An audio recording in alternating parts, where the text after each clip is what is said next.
مصطفیٰ کریم بیٹھے تھے تو سیدہ عائشہ صدیقہ رضی اللہ تعالیٰ نے عرض کی یا رسول اللہ صلی اللہ علیہ وسلم وہ دیکھیں سیدہ فاطمہ آ گئی ہیں، وہ دیکھیں بی بی صاحبہ بغیر بتائے آ گئیں۔ حضرت فاطمہ الزہرا آئیں تو حضور نے فرمایا فاطمہ بغیر اطلاع کے؟ حضور چھوٹا سا کام تھا۔ کیسے آئی ہو؟ تو بی بی صاحبہ نے نا، عورتوں کا پلو ہوتا ہے نا چادر کا، پلو کھولا تو ایک روٹی بندھی ہوئی تھی، ایک روٹی چادر میں، یہاں لوگ زیور باندھتے ہیں، دولت باندھتے ہیں، ایک روٹی حضرت فاطمہ نے پلو میں باندھی، کھول کے پیش کی۔ کہا بیٹے یہ کیا ہے؟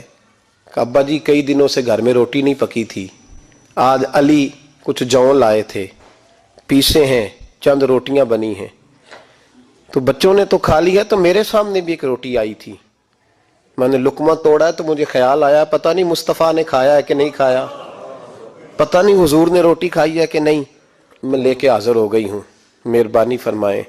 تو فرمایا بیٹے بیٹھ جا۔ حضرت فاطمہ بھی بیٹھ گئیں، سیدہ عائشہ کہتی ہیں حضور بھی بیٹھ گئے۔ فرمایا فاطمہ کتنے دنوں سے نہیں کھایا؟ عرض کی حضور 3 دن سے۔ فرمایا بیٹے میں نے 5 دن سے نہیں کھایا، آ جا۔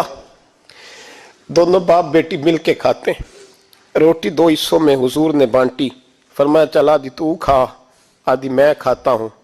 حضرت فاطمہ نے لقمہ توڑ کے منہ میں رکھا تو رو پڑی، حضور 5 دن سے نہیں کھائی۔ فرمایا بیٹے چپ کر، ہمارا دنیا سے کیا تعلق، ایک پل رہ گیا ہے، بس اللہ پھر جنت کی ساری نعمتیں عطا فرما، رونے والی بات ہی نہیں ہے اس میں، بس ہمارا کیا تعلق، ایک پل ہے، پھر مالک بڑا کچھ عطا کرے گا۔ او بھائی جو کائنات کے مالک و مختار تھے، جو ابرو کا اشارہ کرے تو حضرت جبریل جنت کی نعمتیں لے کے آ جائیں، انہوں نے تو دنیا کی جانب توجہ ہی نہیں کی، ان کا تو خیال ہی نہیں آیا، دنیا ہی دنیا، دولت ہی دولت، ہر آدمی دولت کے ترازو میں تلنے لگا ہے۔